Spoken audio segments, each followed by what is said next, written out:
నా పేరు కూటిపెద్ది శర్మ, హిందూ జేఏసీ ఆంధ్రప్రదేశ్ కన్వీనర్ని. జై శ్రీరామ్. మీ అందరికీ తెలుసు, గత 2 సంవత్సరాల నుంచి ఈ కొండ మీద ఏదైతే డెకరేషన్ మండపాలు వగేరా వేలంపాట జరుగుతోందో దాన్ని హిందూ ధార్మిక సంస్థలన్నీ కూడా వ్యతిరేకిస్తున్నాయి. దాంట్లో భాగంగానే ఈ మధ్యనే మేము జేఏసీని ఏర్పాటు చేసి ఉన్నాం వీటి మీద పోరాడడానికి. మరి అనేక పర్యాయాలు దేవస్థానం వాళ్ళకి మేము రిప్రజెంటేషన్స్ ఇస్తూ ఉన్నప్పటికీ దేన్ని కూడా పట్టించుకోకుండా మొన్న ఈ మధ్యన కాంట్రాక్ట్ వ్యవహారాన్ని మళ్ళీ వేలంపాట పెట్టి క్యాన్సిల్ చేసి పాత గుత్తేదారుడికే 6 నెలల పాటు మళ్ళీ పొడిగించడం, ఏ విధమైనటువంటివి లేకుండా దీని మీద కమిషనర్ గారితో కూడా మాట్లాడడం జరిగింది.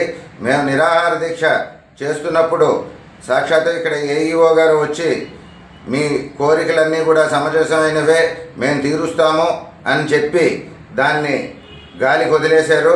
మరి కమిషనర్ గారితో మాట్లాడుతున్నప్పుడు మేము ఇటువంటి కాంట్రాక్టులన్నిటికీ కూడా విరుద్ధము, మేము ఎట్టి పరిస్థితుల్లోనే ఇవ్వజాలము అని చెప్పి మళ్ళీ అదే కమిషనర్ గారు 6 నెలలు ఆ కాంట్రాక్టుదారుడికి ఇవ్వడం ఎంతవరకు సబబు?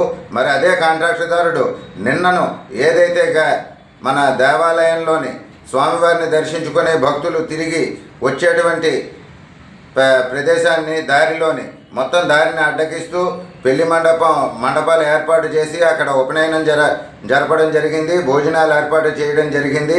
అదే తోవలో దేవుడు తాలూకు ప్రసాదం, సాక్షాత్తు స్వామివారి ప్రసాదం కౌంటర్లకి తీసుకురావడము, కౌంటర్లలోంచి ఖాళీకి తీసుకుని వెళ్ళడము, భక్తులు అన్నదానానికి వెళ్ళి అన్నప్రసాదం స్వీకరించడానికి అదే తోవ, ఆ తోవను కూడా సరిగా అడ్డుకొని సరైనటువంటి రీతిలో వాళ్ళకి లేకుండా అడ్డంగా పెట్టి చేయడం చాలా దుర్మార్గకరమైనది.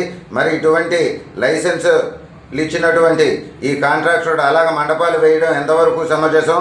మరి కమిషనర్ గారు కానీ లేదా అంటే ఇక్కడ దేవాలయ అధికారులు కానీ ఏం చేస్తున్నారు? సోద్యం చూస్తూ ఊరుకుంటున్నారా? ఎవరిచ్చారు ఈ పర్మిషన్ వీళ్ళకి?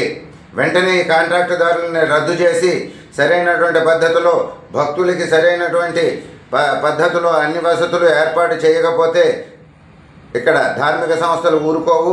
హిందూ జేఏసీ ఏదైతే ఉన్నదో రానున్న అనతి కాలంలో మేము అమర నిరాహార దీక్షకి దిగుతామని చెప్పి దేవస్థానం వాళ్ళని ఇటు కమిషనర్ గారిని కూడా హెచ్చరిస్తున్నాం. వెంటనే ఈ కాంట్రాక్టులు రద్దు చేయాలని మా కోరిక.